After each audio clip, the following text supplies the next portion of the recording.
제가 질문을 하나 드릴 텐데요. 여러분의 생각은 어떠신지 마음속에 잘 생각하시고 주관식 아니라 멀티플 초이스, 삼지선다형입니다. 잘 생각해 보시기 바랍니다. 어떤 여인이 남편에게 심부름을 시켰습니다. 과일 가게에 가서 사과를 5개를 사오는데 만약 수박이 있으면 하나를 사오라 시켰습니다. 사과를 5개를 사오는데 수박이 있으면 하나 사와 그랬습니다. 그래서 남편이 과일 가게에 갔는데 그곳에 사과도 있었고 수박도 있었습니다. 그러면 이 남편은 어떤 과일을 몇 개를 사야 했을까요? 이제 주관식 아니라니까요. 자, 어떤 사람은 사과를 5개 사오라고 했는데 만약 수박이 있으면 수박도 하나 사는 것으로 이해하여서 사과 5개와 수박 1개를 사야 한다 생각합니다. 또 어떤 사람은 사과를 5개 사오라고 했지만 수박이 있을 경우에 수박 하나로 대체하는 것으로 생각하였기 때문에 수박 1개만 사는 것이 맞다 생각했습니다. 그리고 또 어떤 사람은 사과를 5개 사오라고 했지만 수박이 있으면 하나만 사오라 했기 때문에 사과 1개를 사는 것이 맞다 생각했습니다. 어떤 것이 맞다고 생각하십니까? 1번이 맞다. 사과 5개, 수박 1개. 2번이 맞다. 수박 1개만 사는 것이 맞다. 그리고 3번, 사과 1개만 사는 것이 맞다. 그거 뭐예요 도대체? 나머지 분들은 뭐예요? 수박 1개, 사과 1개요? 또 그런 게 있었네요. 정답을 말씀드리겠습니다. 정답은 아내만 안다는 것입니다. 우리는 남편에게 심부름을 시킨 아내가 어떤 의도로, 어떤 의미로 그런 심부름을 시켰는지를 알 수가 없습니다. 사과를 사되 수박이 있으면 사과와 수박을 모두 사라는 것인지, 사과를 5개 사지만 수박이 있으면 사과 대신 수박 1개만 사라는 것인지, 혹은 사과를 5개 사지만 수박이 있으면 사과를 1개만 사라는 것인지 알 수가 없습니다. 이처럼 분명하지 않은 말에 대해서는 다양한 해석이 있을 수 있는 것입니다. 그래서 이런 경우에 남편들은 다시 전화를 해서 분명하게 아내에게 물어보든지, 혹은 물어보면 그것도 하나 제대로 못한다고 혼날 것 같으면 무조건 많이 사는 쪽을 택하시는 것이 좋습니다. 왜 이렇게 많이 샀느냐 하면 당신이 과일 좋아해서 충분히 샀어, 이렇게 이야기를 하면 되는 것이죠. 어쨌든 이 이야기의 교훈은 여자의 마음을 남자가 알 수는 없다 하는 것입니다. 그런데 여러분, 하나님의 말씀, 성경 안에도 이해가 쉽지 않은 이러한 난해한 구절들이 많이 있습니다. 그리고 오늘 우리가 읽은 본문은 성경의 난해 구절들 중에서도 가장 해석이 어려운 구절로 그렇게 기록이 되고 있습니다. 그러므로 여러분, 오늘 설교를 잘 들으시고, 저도 이것을 잘 설명하기 위해서 굉장한 노력을 기울였고, 아틀란타의 수련회 가서도 밤잠을 설쳐가며 준비를 했으나 여러분들에게 잘 전달될지는 모르겠어요. 그래서 잘 들으시고, 또 다행히 오늘 못 오신 분들을 위해서 방송도 하니까 방송으로도 또 들으시고, 이렇게 해서 잘 생각해 보시면 좋을 것 같습니다. 다니엘이 예레미야서를 읽다가 바벨론 포로 생활이 70년으로 그칠 것이라는 사실을 깨달은 뒤에 하나님께 기도했습니다. 그런데 다니엘이 기도할 때 이전에 환상 중에 본 사람, 곧 천사장 가브리엘이 다니엘에게 지혜와 총명을 주기 위해서 찾아왔습니다. 그리고는 다니엘에게 흔히 70일에라고 알려진, 오늘 본문에서는 70일에 관한 예언을 다니엘에게 전해주었습니다. 일해라는 것은 일주일, 곧 7일을 가리키는 것입니다. 그런데 이 일해가 70일에라고 했으니 77에 49해서 490일을 의미하는 것입니다. 하지만 일반적으로 이것이 미래에 대한 예언이라고 할 때 하루를 1년으로 계산하여서 총 490년을 의미하는 것으로 그렇게 해석하는 것입니다. 490년 동안에 일어날 일에 대해서 가브리엘이 다니엘에게 예언을 한 것입니다. 그런데 24절에 보시면 내 백성과 내 거룩한 성을 위하여 70일을 기한으로 정하였나니 허물이 그치며 죄가 끝나며 죄악이 용서되며 영원한 의가 드러나며 환상과 예언이 응하며 또 지극히 거룩한 이가 기름 부음을 받으리라. 이렇게 말씀하십니다. 70일에 곧 490년 동안에 6가지의 아주 중요한 사건이 일어난다는 것입니다. 허물이 그치며 죄가 끝나며 죄악이 용서된다는 것입니다. 곧 세상에서 모든 악이 사라지게 될 것입니다. 영원한 의가 드러나며 환상과 예언이 응한다 말씀하십니다. 하나님께서 하나님의 백성들에게 약속하신 모든 좋은 일들이 일어나고 하나님의 나라가 온전히 세워지게 된다는 것입니다. 그리고 무엇보다도 거룩한 이가 기름 부음을 받으리라 하셨습니다. 기름 부음을 받는 거룩한 이는 하나님께서 특별히 세우시는 그러한 왕이나 선지자 혹은 제사장을 의미하는 것입니다. 그런데 70일에 그 490년을 문자적으로 해석하지는 않습니다. 다니엘에게 보여주신 환상과 예언이 묵시적인 성격을 띠고 있기 때문에 문자적인 해석보다는 상징적으로 해석하는 것입니다. 이미 여러 번 말씀드린 대로 이 7이라는 숫자는 완전수로서 하나님께서 계획하신 그 기간을 의미하는 것입니다. 그리고 10이라는 숫자 역시 완전수인데 이는 짧은 기간이 아니라 아주 충분한 기간을 의미하는 것입니다. 곧 71회라는 시간은 490년을 의미하기보다는 하나님께서 계획하신 매우 긴 시간 그리고 매우 충분한 시간을 의미한다 보는 것이 타당하다는 것입니다. 그런데 하나님께서 계획하신 그 매우 긴 시간에 역시 하나님께서 또 계획하신 여러 역사들이 있고 일정한 기간들이 있다는 것입니다. 그래서 490년이라는 그 하나님께서 계획하신 긴 기간을 70개의 작은 기간들로 정해 놓으셨다는 것입니다. 그런데 이 여러 일정 기간들도 정확하게 70개가 아니라 여러 충분한 계획되어진 역사들을 위한 그러한 기간들이 이 490년 안에 들어 있다는 것입니다. 아시겠죠?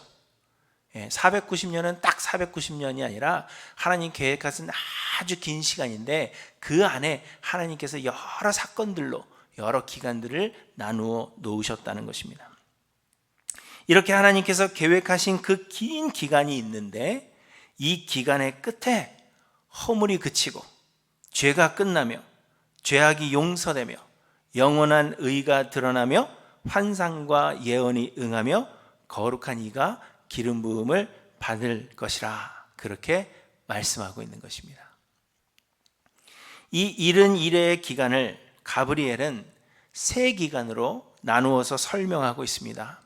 곧 7일에와 62일에 그리고 마지막 한 일에 이렇게 세 기간으로 나누고 있습니다. 25절에 보시면 예루살렘을 중건하라는 영이 날 때부터 기름 부음을 받은 자 곧 왕이 일어나기까지 7일에와 62일에가 지날 것이며 그 곤란한 동안에 성이 중건된다 말씀하십니다. 그리고 7일에와 62일의 후에 곧 총 69일에가 끝이 나고 마지막 한 일회가 시작되기 전에 기름 부음 받은 자가 끊어져 없어질 것이며 그 후에 장차 한 왕의 백성이 와서 마지막 한 일회 동안 그 성읍과 성소를 무너뜨린다 그렇게 말씀하고 있습니다. 7일에 그리고 62일에가 지나면 기름 부음 받은 자가 끊어지고 어떤 새로운 왕이 와서 그 백성들이 성소와 성전 또 우리의 사랑하는 그 모든 것들을 무너뜨린다는 것입니다. 그리고 마지막 이 한 일회가 끝이 나고 그래서 70일회를 다 마칠 때에는 성읍과 성소를 무너뜨린 그 한 왕과 그의 백성들이 결국 홍수에 휩쓸림 같이 멸망하겠다 말씀하십니다. 그러나 이 마지막 한 이래 동안에 그 왕이 자신의 왕국을 세워서 하나님께 드리는 제사와 예물을 금지하며 결국 믿는 자들을 핍박하게 될 것이라는 사실을 우리에게 말씀하고 있는 것입니다. 그런데 여러분, 예루살렘을 중건하라 하는 영이 날 때는 바사 왕국의 때를 의미하는 것입니다. 아시는 대로 바사가 바벨론을 정복한 뒤에 바벨론을 무너뜨렸던 고레스 왕이 그의 원년에 통치를 시작하던 그 해에 유다 백성들로 하여금 예루살렘으로 돌아가서 성전을 건축하라 하는 명령을 내렸습니다. 그래서 유다 백성들이 예루살렘을 중건하기 위해 예루살렘으로 돌아가게 됩니다. 사람들은 이것이 성전 건축을 위해 갔던 에스라 때를 의미하는 것인지 아니면 예루살렘을 중건하라 했기 때문에 예루살렘 성벽을 중수한 느헤미야 때인지 그 의견이 분분하지만 저는 정확한 시간이 중요하지 않다 그렇게 생각합니다. 그저 유대인들이 예루살렘으로 귀환하기 시작한 그 바사 왕국의 어느 때가 바로 이 이른 이래의 시작이라고 보면 되는 것입니다. 시작은 분명히 이른 이래의 그 시작은 분명히 바사 왕국입니다. 그런데 그러면 이 이른 이래의 끝이 언제인가 하는 것에 대해서는 몇 가지 다양한 의견들이 있습니다. 다니엘이 경험한 여러 환상들처럼 천사가 나타나서 이것은 어느 때고 누구를 가리킨다 분명하게 말해주면 좋겠지만 그렇게 말씀하고 있지 않기 때문에 사람들은 각각 이 시기를 추측하는 것입니다. 그래서 많은 의견들이 있는 가운데 크게 세 가지 의견으로 요약할 수가 있는데요. 그 첫째는 헬라 제국 때에 끝이 난다 그렇게 보는 것입니다. 바사 제국에서 시작해서 헬라 제국 때까지를 이른 이래로 본다는 것입니다. 몇 번 설명드린 대로 헬라 제국은 바사를 멸망시켰고 그 세력을 확장해 가다가 알렉산더 대제가 죽은 이후에 나라가 네 개의 왕조로 나뉘어졌다는 것을 말씀드렸습니다. 그 네 개의 왕조가 세력 다툼을 하는 가운데 유다는 셀레우크스 왕조의 세력에 놓이게 되는데 그 중에서 안티오쿠스 4세가 유대인들을 심하게 박해했습니다. 성전에 제우스를 위한 제단을 쌓고 돼지를 제물로 드림으로 인해서 성전을 더럽혔고 유대인들의 율법과 절기를 지키지 못하도록 했습니다. 그런데 이것이 마지막 한 일에 일어날 일과 동일하다는 것입니다. 그래서 사람들은 이른 이래의 예언은 바사 제국을 시작으로 헬라 제국까지의 이야기라 그렇게 생각을 하는 것입니다. 둘째는 로마 제국 때까지라 하는 해석입니다. 본문은 7이래와 62이래를 지나는 동안에 기름 부음 받은 자 곧 왕이 일어난다 그렇게 말씀하십니다. 그리고 이 기름 부음을 받은 자는 의심의 여지 없이 예수 그리스도를 의미하는 것입니다. 그런데 예수님은 언제 오셨어요? 헬라 제국 때 오셨어요?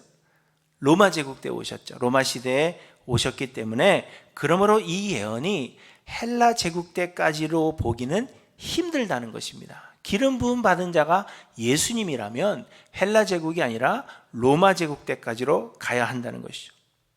또한 예수님은 로마에 의해서 십자가에 못 박히셨기 때문에 69일의 후에 기름 부음을 받은 자가 끊어진다 하는 것을 예수님의 죽음과 부활 그리고 승천을 의미하는 것으로 해석하는 것입니다. 그리고 예루살렘 성전은 AD 70년에 로마 군대에 의해서 파괴되는 일이 일어나게 되는데 그래서 예수님 승천하신 이후 성전이 파괴될 때까지를 마지막 한 이래로 보는 것입니다. 그래서 로마 제국 때에 이 모든 것이 끝이 난다 그렇게 생각한 것이죠. 그런데 문제는 이른 이래가 마치게 되면 허물이 그치며 죄가 끝나며 죄악이 용서되며 영원한 의가 드러나며 환상과 예언이 응하며 또 지극히 거룩한 이가 기름 부음을 받는다 말씀하신 것입니다. 여러분, 이 좋은 일들이 로마 제국 끝으로 일어났습니까? 나타나지 않았죠. 오히려 이 일들은 세상 끝날, 곧 예수 그리스도께서 다시 재림하시는 날에 완성되어질 일이라는 것입니다. 그래서 이 일이 로마 제국 때까지라 그렇게 보는 것에도 무리가 있는 것입니다. 그래서 세 번째 해석은 7 이레와 62 이레는 바사 시대부터 로마 시대까지이지만 마지막 한 이레는 곧 기름 부음 받은 자가 끊어진 때를 지금의 교회 시대, 곧 종말로 해석하는 것입니다. 기름 부음 받은 자가 끊어진 것을 예수님의 승천으로 본다는 것입니다. 그러나 이 해석에도 문제가 있는 것이 예수님 승천하신 이후 재림하실 때까지 곧 지금 우리가 살고 있는 이 교회 시대는 오히려 바사로부터 로마의 시대보다 그 시간보다 더 긴 시간을 우리가 살아가고 있는 것입니다. 그렇죠? 그런데 그 긴 시간을 단 한 이래로 표현하기에는 그 시간이 너무 짧다 그렇게 생각하는 것입니다. 어쨌든 이 세 가지 해석이 일반적인 해석인데 여러분들은 어떤 해석이 맞다 그렇게 생각하십니까? 이 490년에 대해서 바사 때부터 헬라까지냐, 바사 때부터 로마까지냐, 혹은 490년에 한 이래를 뺀 그 때를 69이래까지는 로마지만 마지막 한 이래는 지금 우리가 살고 있는 교회 시대를 의미한다. 세 가지 중에 어떤 것이 맞다고 생각하십니까? 제일 처음에 얘기했잖아요. 그렇죠? 아무도 모른다예요. 오직 하나님만 아신다는 것입니다. 그래서 하나님만 아신다고 그냥 둘 수는 없잖아요. 그래서 저는 이렇게 생각을 하는 것입니다. 이제부터는 제 생각입니다. 제 해석입니다. 오늘 본문의 71회의 예언은 요한계시록 20장과 평행을 이루는 것으로서 요한계시록 20장의 해석 방법을 그대로 택해야 하는 것입니다. 요한계시록 20장에 보시면 요한은 거기에서 천년 왕국의 환상을 봅니다. 곧 역사의 끝에 천사가 무저갱의 열쇠와 지옥의 열쇠와 큰 사슬을 가지고 와서 마귀와 그의 추종 세력들을 결박하고 무저갱에 던져 넣은 뒤에 1000년 동안 가두어 놓았습니다. 그리고 그 1000년 동안 성도들이 그리스도와 함께 왕노릇한다 그렇게 말씀하고 있습니다. 그런데 1000년이 참에 마귀와 그의 세력들이 잠시 놓이게 되는데 성도들의 진과 사랑하시는 성을 두르고 싸움을 붙인다고 말씀하고 있습니다. 1000년 동안 묶여 있다가 1000년 후에 잠시 풀려나게 되는데 그때 풀려나서 성도를 괴롭히고 하나님의 성전을 무너뜨리고 싸움을 건다는 것입니다. 이를 7년 대환란이라고 이야기를 하는데 마귀는 7년 대환란 이후에 결국 다시 불과 유황못에 던져지게 될 것이고 세세토록 괴로움을 받게 된다 그렇게 말씀하십니다. 그런데 이 7년 대환란의 그 모습이 다니엘서의 그 마지막 한 이래와 비슷한 것입니다. 동일한 것입니다. 그래서 이 천년 왕국에 대한 다양한 견해들이 있지만 전통적인 견해만 소개해드리면 전천년설이라고 알려진 해석이 우세합니다. 전천년설이란 마지막 때에 관한 이 20장은 요한계시록 20장은 마지막 때에 관한 이야기로서 예수님이 천년 왕국이 시작되기 전에 재림하셔서 믿는 자들과 함께 천년의 왕국을 누리게 하시다가 천년 왕국 후에 잠시 7년의 대환란이 있을 것이라는 해석입니다. 그 후에 마귀는 지옥에 떨어지게 되고 우리 믿는 자들은 하늘나라로 옮겨지게 된다는 해석이 전천년설의 해석이고 요한계시록 20장에 대한 아주 보편적인 그러한 해석이었습니다. 우리가 살다가 예수님이 재림하시면 예수님 재림 이후에 천년의 왕국을 누리는 겁니다. 그리고 천년이 끝나면 7년의 대환란이 있은 뒤에 믿는 자들은 하늘나라로 가고 믿지 않는 자들은 마귀와 함께 지옥으로 떨어진다는 것입니다. 그런데 여러분, 이 전천년설의 문제는 천년 왕국이 존재해야 하는 이유를 설명하지 못한다는 것입니다. 성경의 다른 어떤 곳을 보더라도 예수님이 재림하시면 성도들은 곧바로 하늘나라로 옮겨지는 것으로 말씀하고 있는데, 그리스도와 함께 성도들이 왕노릇하는 이 천년의 왕국은 성경의 다른 어느 곳에서는 또 말씀하고 있지 않는다는 것입니다.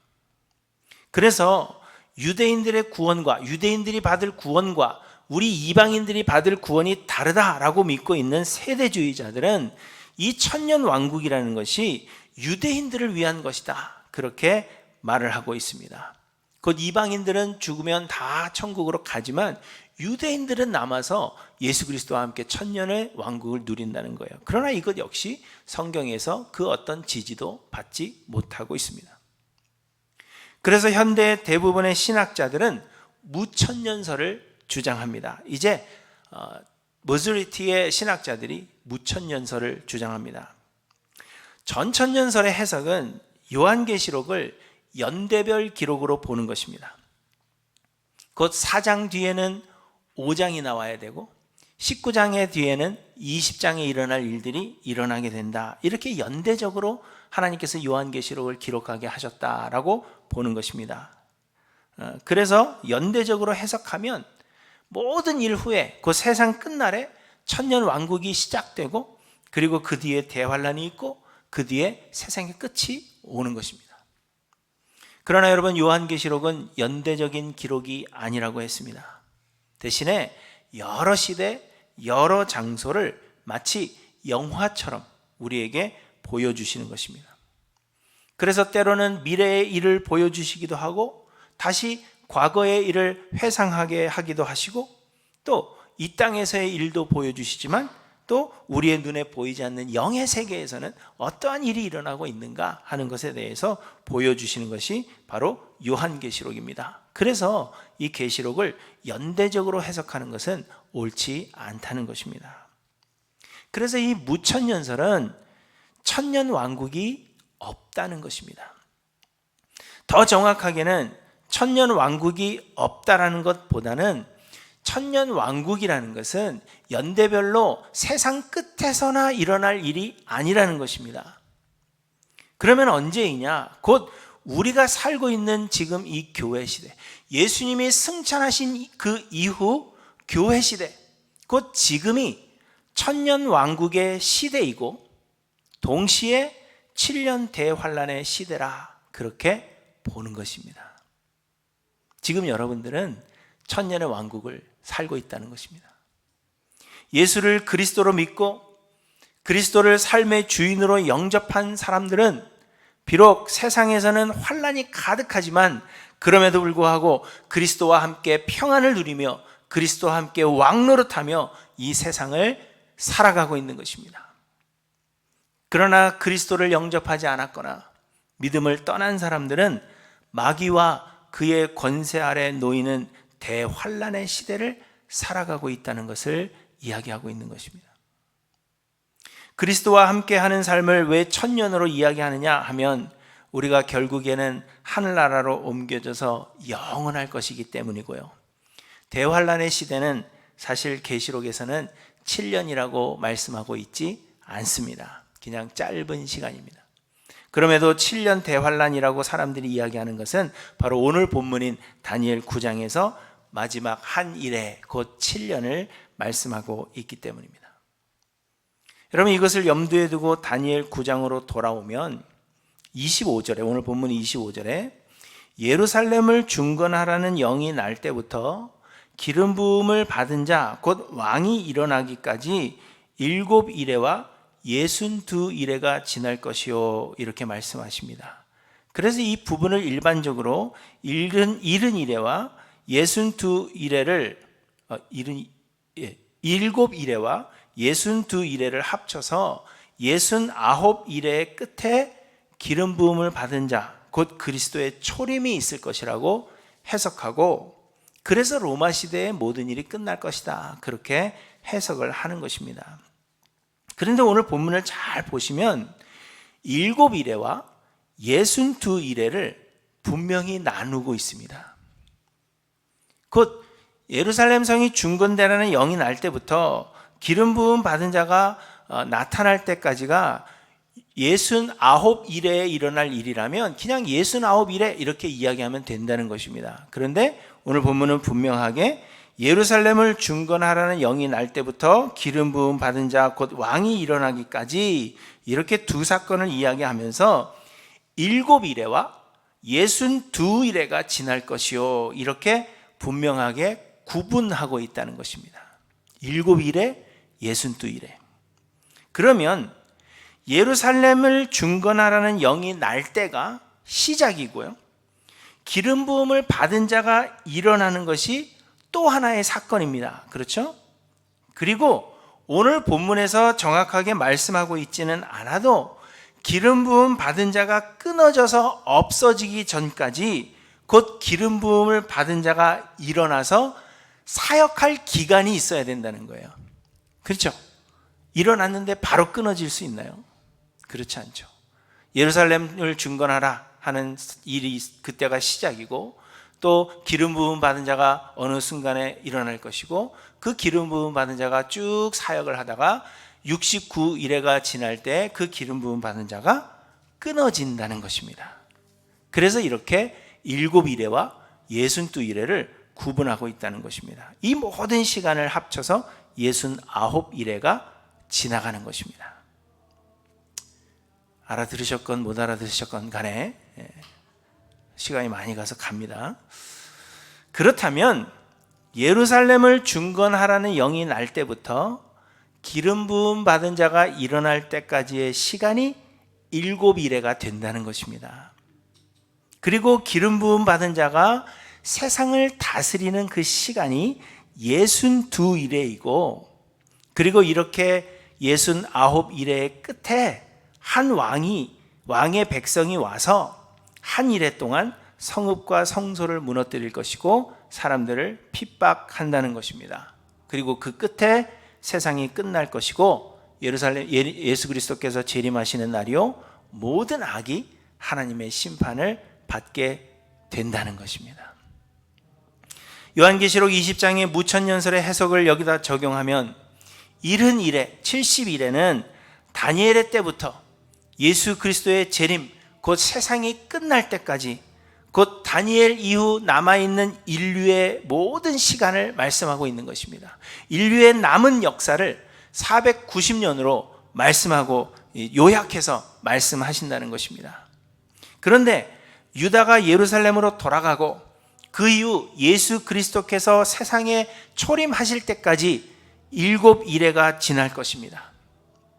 사람들은 기름 부음을 받은 자가 끊어지는 것을 예수님의 죽음과 승천으로 해석하기도 하지만, 예수님은 죽으셨지만 살아나셨고, 예수님은 승천하셨지만 여전히 우리 안에 거하고 계시는 것입니다. 그래서 예수님의 죽음과 승천이 예수님께서 그리스도가 끊어졌다라고 표현할 수 없다는 것입니다.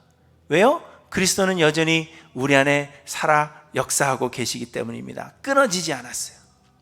그렇기 때문에 그리스도를 영접한 자들은 여전히 그리스도와 함께 왕노릇하고 있는 것이고, 가장 긴 시간인 62일의 시간에 살고 있다는 것을 이야기해 주고 있는 것입니다.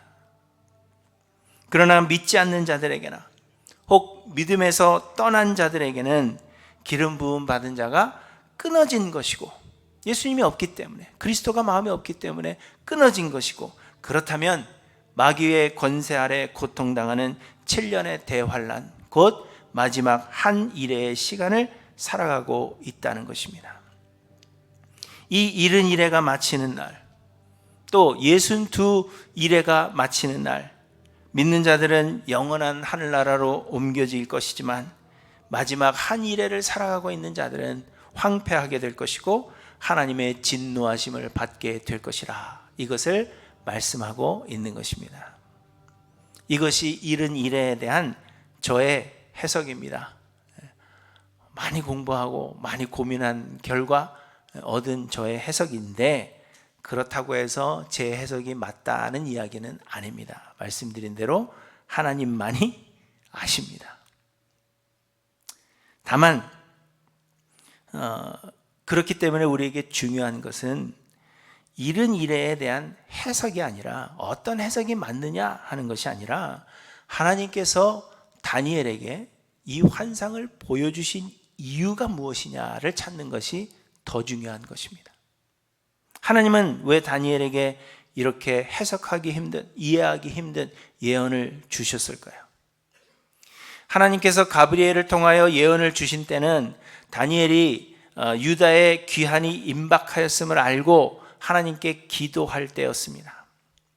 다니엘의 기도는 우리의 일반적인 기도와는 다른 기도였다고 지난주에 말씀드렸지만 그럼에도 불구하고 결과적으로는 다니엘이 유다의 독립을 위한 기도를 하나님 앞에 드린 것입니다. 유다의 귀환이 임박했고 그래서 하나님께서 유다의 모든 죄를 용서하사 이제는 유다 백성들에게 평안을 주시기를 하나님 앞에 기도한 것입니다. 이처럼 다니엘은 유다의 평안을 기대했습니다. 그러나 유다를 향한 하나님의 생각은 평안이요 재앙이 아니며 미래와 희망을 주시는 것임에 틀림이 없지만 그럼에도 불구하고 이는 육신의 평안함이나 형통함이 아니라 그리스도 안에서 누리는 평안을 하나님께서 말씀하신다는 것입니다.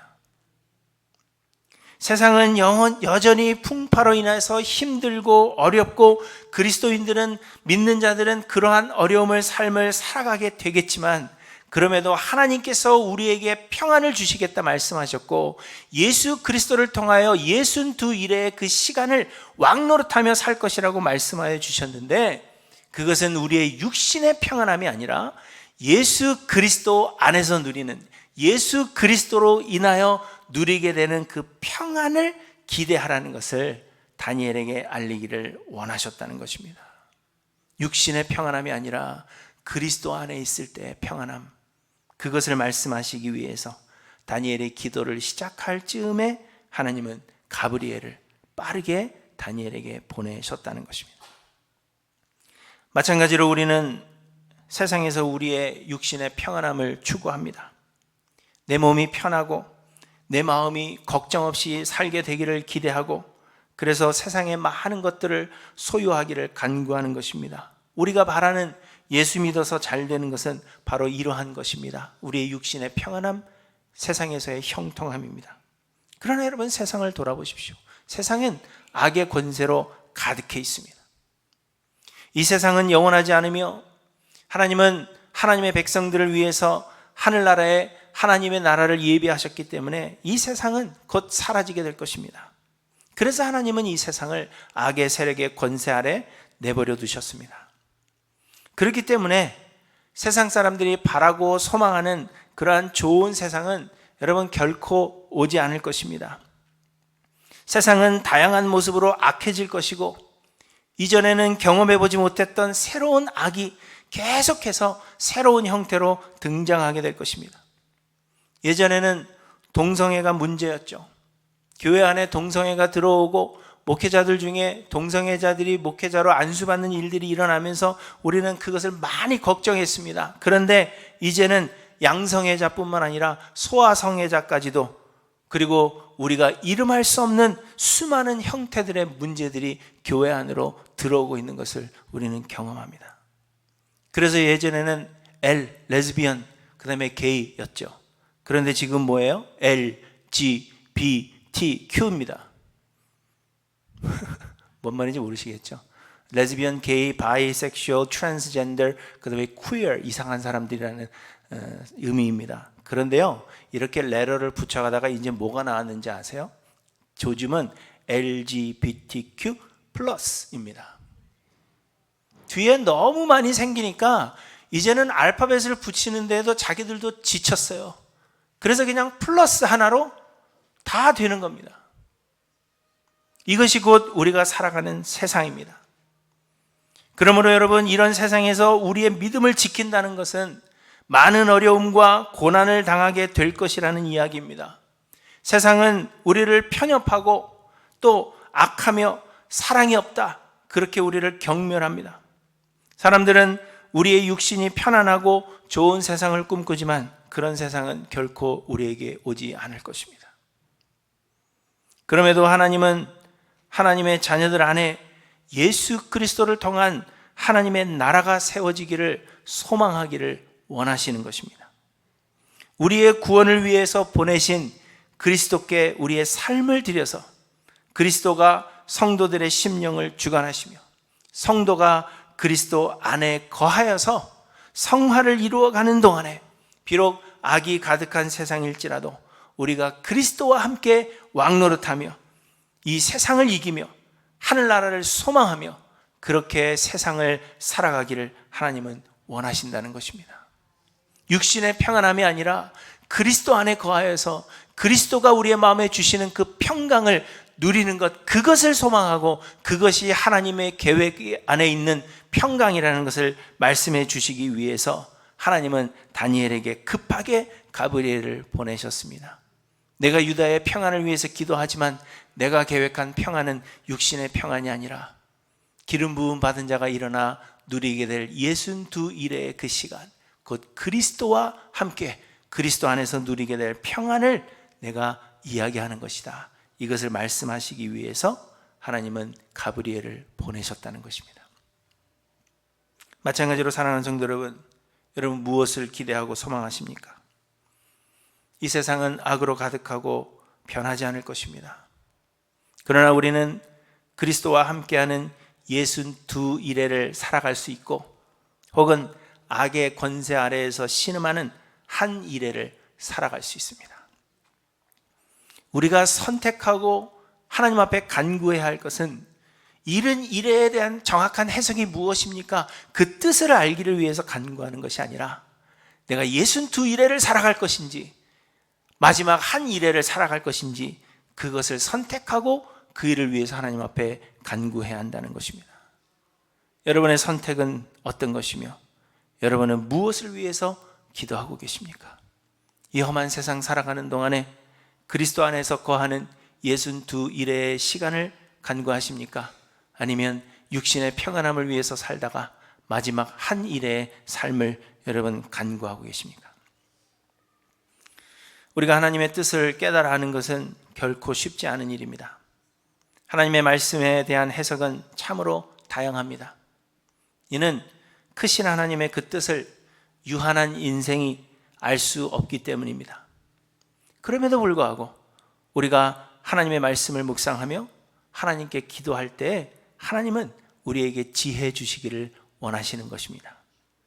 다니엘이 말씀을 읽고 기도할 때 여러분 얼마나 빨리 하나님께서 그의 기도에 응답하셨는지를 보시기 바랍니다. 23절에 보시면 곧 내가 기도를 시작할 즈음에 명령이 내렸으므로 이렇게 말씀하십니다. 이 말은 다니엘이 아직 기도를 시작하지 않았어요. 시작하려고 마음을 먹고 이제 막 기도를 하려고 하는 때 하나님은 이미 다니엘에게 지혜와 청명을 주시고자 가브리엘을 보내셨다는 것입니다. 사랑하는 성도 여러분, 이 세상은 하나님의 완전하신 주권과 계획하심 가운데 있습니다. 그 누구의 지혜와 노력으로 세상이 움직이는 것이 아니라 하나님의 계획만이 온전히 이루어지게 될 것입니다. 그러므로 여러분 말씀과 기도를 통하여 하나님의 뜻 알기를 소망하시기 바랍니다. 그래야 개인의 생각과 욕심을 버리고 예수 그리스도께 삶을 드려 예수 그리스도 안에 거하시는 저와 여러분들 되시기를 간절히 소망합니다. 그래서 주님 다시 오시는 그날까지 62일의 이 긴 시간을 예수 그리스도와 함께 왕노릇하며 세상을 이기며 하나님 주시는 그리스도 안에서 주시는 평강으로 충만한 삶을 살아가시는 하나님 뜻의 모든 성도님들 되시기를 주님의 이름으로 간절히 축원합니다.